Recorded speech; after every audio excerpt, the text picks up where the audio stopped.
Les rendez-vous de la conservation, un podcast inspirant proposé par MOOC Conservation et Youth Conservation de l'ICN. À travers des interviews d'acteurs engagés dans la conservation, nous souhaitons informer, former et inspirer tous les passionnés de la nature qui s'impliquent dans la protection de l'environnement. Bienvenue dans ces rendez-vous de la conservation.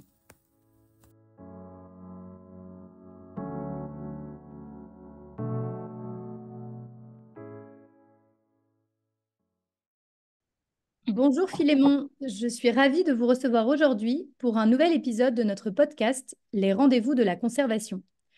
Philémon, vous êtes le Bonjour. coordinateur à temps partiel de l'ONG APASAT et de l'ONG JVEV au Bénin.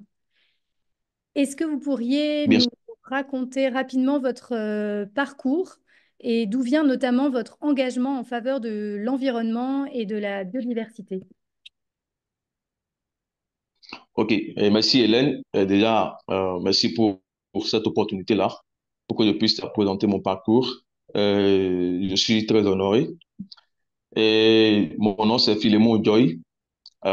J'ai eu une licence en aménagement et gestion des ressources naturelles. Et après, j'ai eu un master en gestion des aires protégées. Pour ce qui est de mon parcours, après mon master, je l'ai eu à l'extérieur, je l'ai eu au Congo. Je suis rentré au pays comme je suis béninois et j'ai été repéré par l'ONG JVEV, Jeunesse et Emploi Vert pour une économie verte, où je conduis actuellement un projet sur zéro braconnage des lamantins. Euh, Après, j'ai été également repéré par Apasat ONG, Alphabétisation, Pain et Salut pour tous, où je suis sur la cellule de biodiversité. Voilà, en bref, c'est un peu mon parcours actuel et là où je suis actuellement. Ok, merci Philémon. Euh, Et oui, allez-y. par rapport à la deuxième question, si vous permettez, Allez-y. euh, d'où vient notamment mon engagement en faveur de l'environnement, je pense que cela a commencé depuis que je suis adolescent. Et j'aimais regarder la faune, c'est-à-dire les animaux, et sur les documentaires à la télévision. Et après, quand j'ai eu mon baccalauréat, j'ai commencé l'université, j'ai poursuivi cette passion-là. Et c'est là ça a commencé et c'est là où j'en suis actuellement. Merci. Très intéressant. Ben justement, je pense qu'on peut parler un peu plus aujourd'hui ensemble d'éducation environnementale. Peut-être que vous pouvez nous Ouais. présenter, pour nos auditeurs qui ne connaissent pas enfin, l'ONG APASAT, euh, quelles sont les missions principales de cette organisation, notamment en matière d'éducation environnementale. L'ONG à Passat, c'est Alphabétisation Pain et Salut pour tous, qui est situé au Bénin, dans la commune d'Akpom et Serreté. Bon, pour ce qui est de la genèse, cette organisation a été créée en 2002 et l'idée de départ, c'était les actions sociales. C'était beaucoup plus l'alphabétisation, comme vous entendez le nom. Mhm. Puisque dans le temps, le fléau, le défi d'alphabétisation était vraiment élevé dans le temps. Et il fallait y remédier. Donc, je pense que ce sont mes prédécesseurs qui ont géré les autorités de l'organisation en ce temps-là, puisque j'étais encore très enfant. Et après, en 2022, je pense que lorsque les défis environnementaux ont commencé, c'est là, les autorités de l'organisation ont décidé d'intégrer l'environnement dans le statut. Donc, le statut a été actualisé, puisque la vie, c'est une dynamisme. Donc, il faut aussi se dynamiser et suivre la tendance. Donc, en termes d'éducation environnementale, euh, les missions de l'organisation, c'est d'implémenter des connaissances dans la vie des jeunes gens, puisque la vie, c'est un cercle vicieux que nous sommes là, nous sommes adultes, nous allons passer, et ce sont la génération future, les enfants, qui vont nous suivre. Donc, il faudrait que ces enfants-là aient la chance de connaître ce que nous connaissons aujourd'hui. Puisque nous, dans le temps, on n'avait pas eu la chance de vivre ce moment d'éducation environnementale, que quelqu'un nous apprenne ça, comment ça se passe. Donc, nous, on a décidé de le faire pour les enfants, pour qu'ils soient préparés aux enjeux et défis actuels et futurs pour leur vie. Voilà un peu. Merci. Très intéressant. Et est-ce que, enfin, si on regarde un peu le Bénin, la situation aujourd'hui en matière d'environnement, c'est quoi les principaux défis ou enjeux auxquels le pays et votre région peut-être en particulier est confronté? En termes d'enjeux, si je reste un peu dans le côté éducation environnementale, avant d'aller dans l'environnement, bon, pour élargir un peu, en termes de défis, je pense que déjà dans le cursus scolaire, plusieurs les matières, les disciplines comme la mathématique, l'éducation, santé, la biologie sont beaucoup plus priorisées au détriment de l'éducation environnementale, alors que cela ne devait pas être le cas. L'éducation environnementale devait être valorisée autant que les autres disciplines. Donc, ce défi, c'est très courant et nous avons eu des militants qui ont milité pour que le gouvernement intègre l'éducation environnementale dans le cursus scolaire, mais cela n'a pas encore été vraiment réaliste. Donc, ce défi-là reste à relever. Et pendant qu'on y est, nous tous, nous savons aujourd'hui, les changements climatiques sont déjà une réalité, en Afrique, que ce soit en Afrique de l'Ouest, que ce soit dans la région, que ce soit au Bénin, que ce soit au Nigeria, au Togo, en Amérique, en Occident, en Europe. C'est déjà une réalité, donc personne ne peut y passer. Mm. Donc, concernant le Bénin, nous vivons actuellement une période de pluie intense et nous avons vécu une période de chaleur intense. Donc, on sentait que vraiment la température a changé, ça a augmenté. Et aussi, les pluies deviennent plus intenses et il y a des inondations par-ci, par-là. Donc, c'est les défis qu'il faut essayer de trouver des solutions pour y remédier. Je n'apprends rien à personne, donc c'est quelque chose qui est déjà une réalité, que tout le monde sait, mais il faut vraiment prendre des actions pour y remédier. Voilà un peu ce que je peux dire sur ce thème-là. D'accord, oui, en effet, il y a une accélération des phénomènes météorologiques et qui sont de plus en plus violents. Je pense que, comme vous le dites, le monde entier aujourd'hui en est conscient et en souffre. Donc, voilà, on comprend mieux vos préoccupations. Depuis 2023, si je suis correcte, vous avez mené différentes actions de sensibilisation à la préservation de l'environnement avec des enfants et des jeunes. Est-ce que vous pourriez nous en Ouais. dire un peu plus, s'il vous plaît? Ah oui, bien sûr. Bon, si je peux remonter un peu en arrière, cela a commencé en 2021, où Mhm. j'ai été stagiaire avec GVEP.g. Il y avait déjà une équipe qui était là, qui faisait la sensibilisation, l'éducation environnementale. Il y avait un club de jeunes qui était là, qui est associé à la fédération Connaître et protéger la nature, FCPN. Je pense Dominique Sander, le français, il est le coordonnateur de l'Afrique. Donc, j'ai intégré ce club-là, donc c'est là, cela a commencé. Et après, j'ai eu ma formation pour le master, j'ai voyagé. Donc, même en étant là-bas, je coordonnais les activités d'éducation environnementale. Donc, cela a commencé en 2021. Et pour aussi rester un peu dans l'histoire, pourquoi ça a été intensifié en 2023? J'ai eu un petit séjour de 6 mois de stage en Afrique du Sud, où j'étais dans le Kruger National Park. Bon, en termes de conservation, nous tous nous le savons, l'Afrique du Sud, l'Afrique du Sud est beaucoup plus avancée dans la conservation.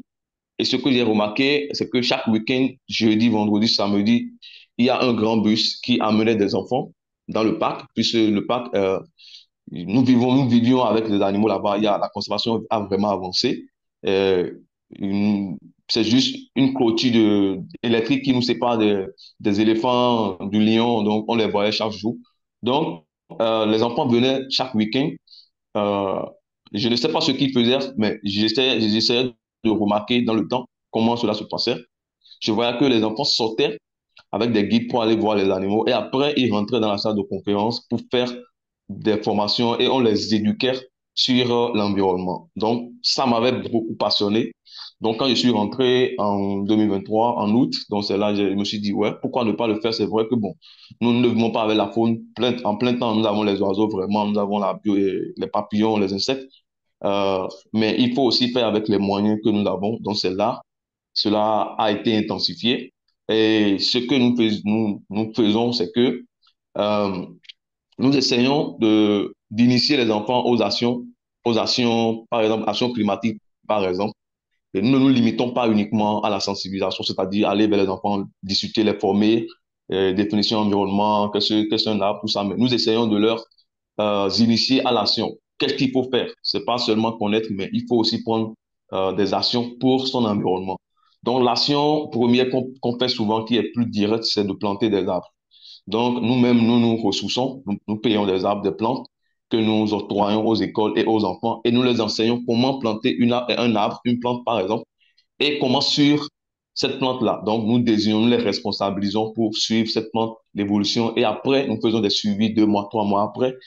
Et en termes de dotation climatique, nous les initions au recyclage des plastiques, par exemple.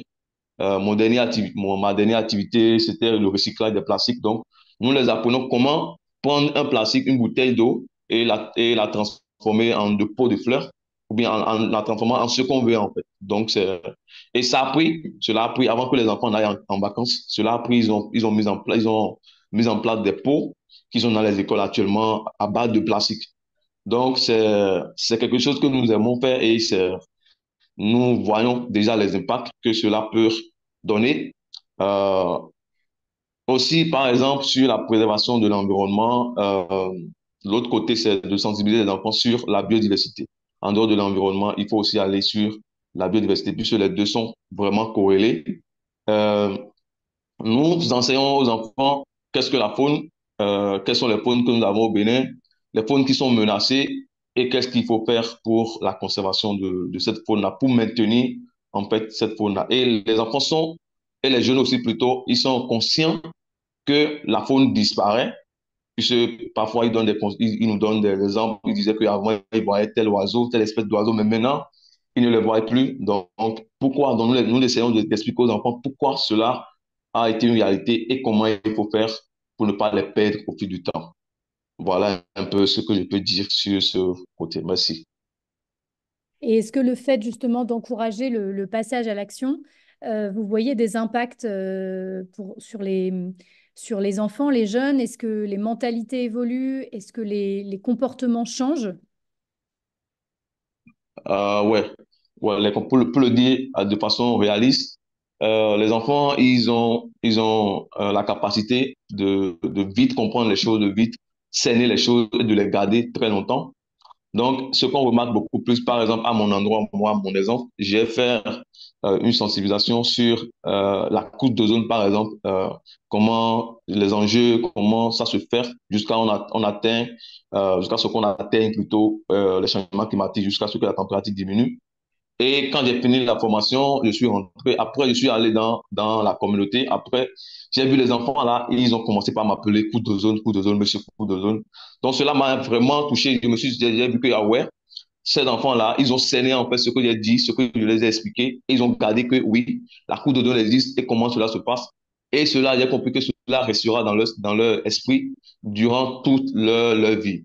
Maintenant, en termes d'impact, de façon très succincte, vous allez dans les communautés, les enfants, et je vais là-bas souvent pour visiter les enfants.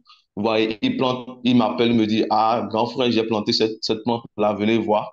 Comme vous avez appris, je suis allé dans la boue, j'ai cherché une pépinière là et j'ai mis ça en terre. Et moi, je suis fier de voir ça. Donc, je vois que, en fait, c'est en train de prendre.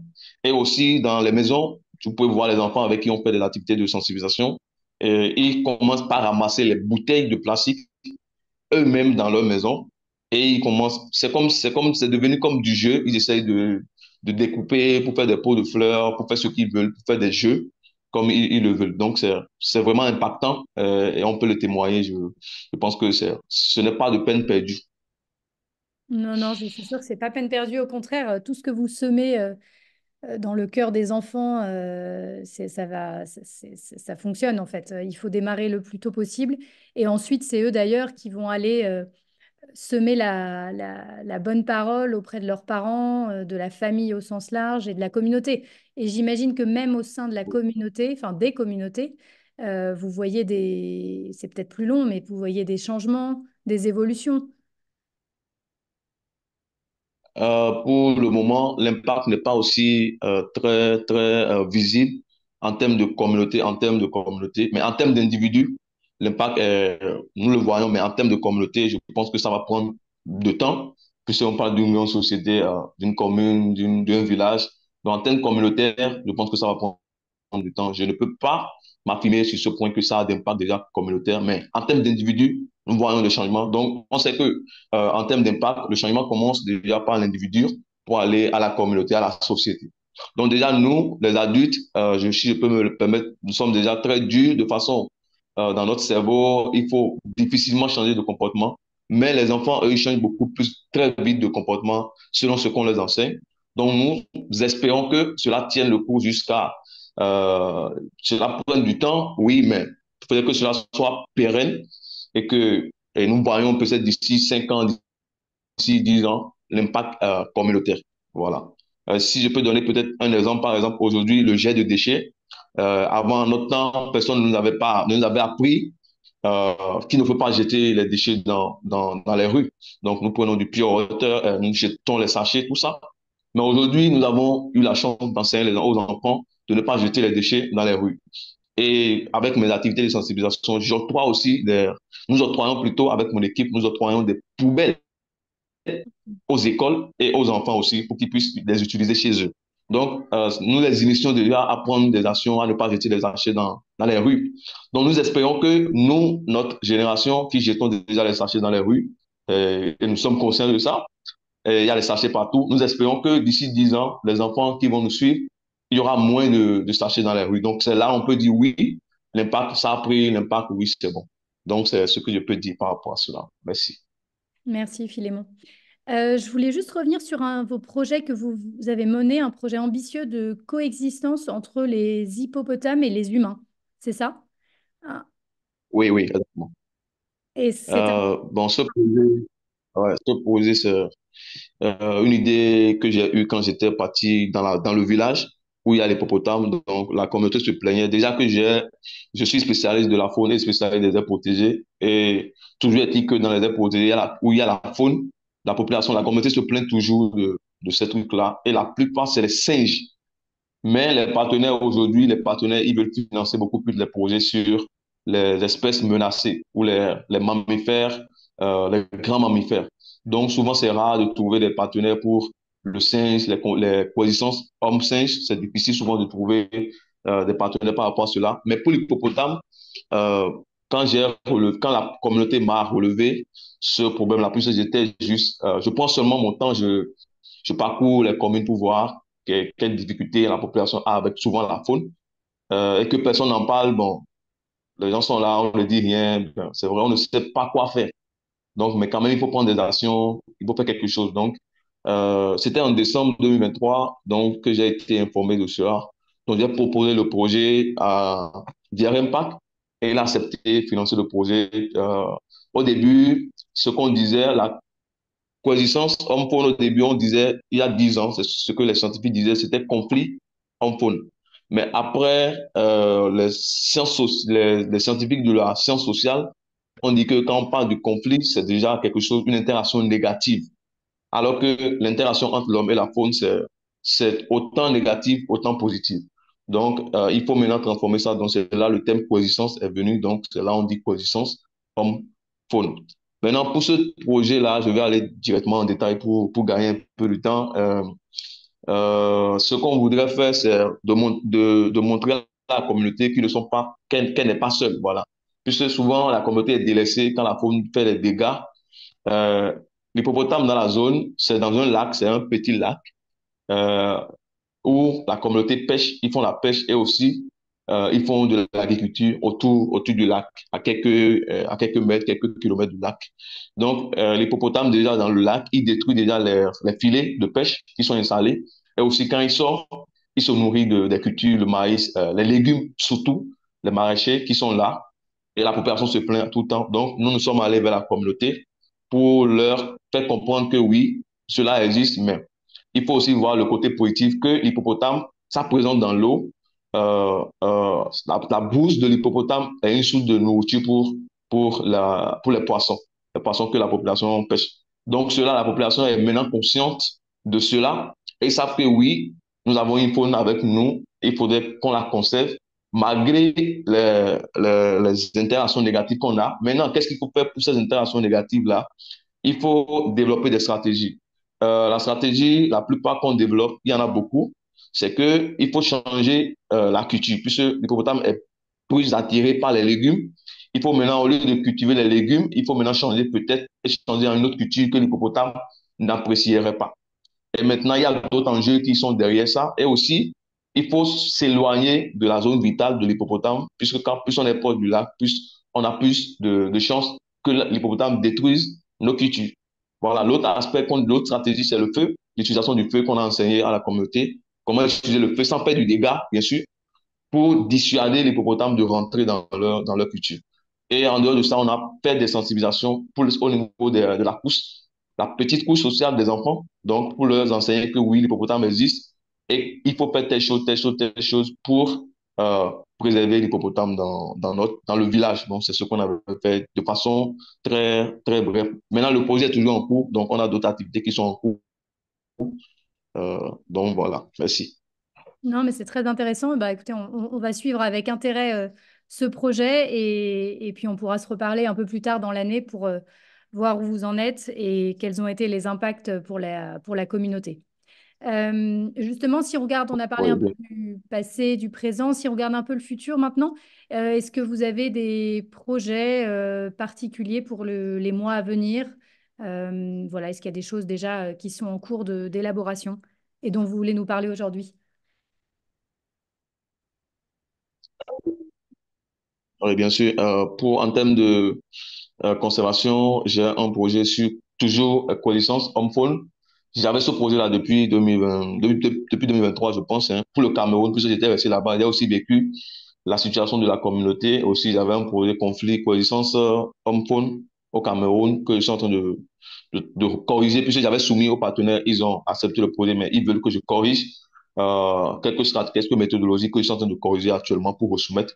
Donc, c'est l'un des projets futurs sur lesquels je pense travailler ici. Les partenaires financent le projet. En dehors de ça aussi, au Bénin, je pense avancer dans ce projet de connaissance hippopotame là, puisque la communauté se plaint du fait qu'ils n'ont pas aussi d'autres activités qu'il faut faire pour pouvoir diminuer la dépendance sur le lac, leur dépendance au lac, puisque chaque jour, ils doivent aller faire la pêche, ils doivent aller faire l'agriculture. Donc, il faut leur subventionner sur les activités génératives de revenus pour diminuer un peu leur dépendance au lac. Voilà. Donc, je suis en train de chercher d'autres partenaires, de travailler sur ce projet-là pour développer, pour chercher des partenaires pour financer cela. Et en dehors de ça, dans les écoles, je suis en train de développer un projet où nous allons essayer de transformer les bouteilles. Nous allons avancer dans le recyclage, voilà, des bouteilles en des objets d'art, en fait. Donc, pas besoin de beaucoup de moyens, juste la peinture, juste des scies, des ciseaux, des couteaux, en tout cas quelques matériels là pour pouvoir transformer les plastiques en des objets utilisables. Donc, pour diminuer en fait la présence des plastiques dans notre milieu, en fait. Donc, c'est un projet qui sera beaucoup plus valorisé dans les écoles que je suis en train de développer. Et nous cherchons des financements pour cela. Voilà. Bon, bah, des très beaux projets. Pareil, on va suivre avec intérêt vos activités dans les semaines et mois à venir, Philémon. On arrive à la fin de notre entretien. Moi, j'avais une dernière question à vous poser. C'est si vous auriez un ou deux conseils à donner à des ONG ou des clubs nature qui souhaitent mener des initiatives en faveur de l'environnement et de la biodiversité. Quels seraient-ils? Bon, pour être franche, je pense que déjà, il y a déjà mes aînés qui sont là dans le domaine avant moi, donc je ne suis qu'un jeune. Mais pour ceux qui veulent s'engager dans cette route-là, je pense que c'est une course noble qu'il faut pas hésiter à le faire. C'est passionnant, c'est très passionnant. Et il faut garder beaucoup le courage. Et aussi, il faut chercher à se démarquer. Euh, il faut innover en fait. Il faut chercher à se démarquer des autres. Il faut chercher des stratégies pour innover dans ce domaine-là, pour se démarquer. Voilà. Et je peux ajouter, les difficultés qu'on peut rencontrer dans ce domaine, c'est beaucoup plus la difficulté de mobilisation financière, puisque sans le financement, on peut faire des activités, mais pas comme si on a de financement. C'est une leçon que j'ai essayé de comprendre aussi. Et aussi, il faut valoriser le teamwork. En anglais, on dit teamwork, le travail en équipe, puisque c'est l'équipe qui gagnent beaucoup plus. Donc, il faut valoriser le travail en équipe. Il ne faut pas s'individualiser dans ce travail-là. Il faut valoriser le travail. Dans mes photos, vous allez voir beaucoup plus. Moi-même, je m'affiche moins. C'est beaucoup plus mes collègues qui sont dans les photos, dans les images, dans les visuels. Donc, voilà un peu ce que je peux dire. Merci beaucoup. Eh ben, c'est moi qui vous remercie, Philémon, pour votre temps aujourd'hui et ce précieux témoignage qui, je l'espère, saura inspirer nos auditeurs et les pousser à l'action à leur tour. Car comme vous l'avez dit, l'observation, c'est l'affaire de tous et de chacun. Donc, un grand merci, Philémon. Je vous souhaite une bonne Ouais, journée. ok, merci beaucoup. Et merci à vous aussi. À bientôt. Ok, à très bientôt, Hélène. Nous arrivons à la fin de notre épisode. Merci pour votre écoute et à très bientôt pour d'autres témoignages inspirants d'acteurs engagés dans la conservation de la nature.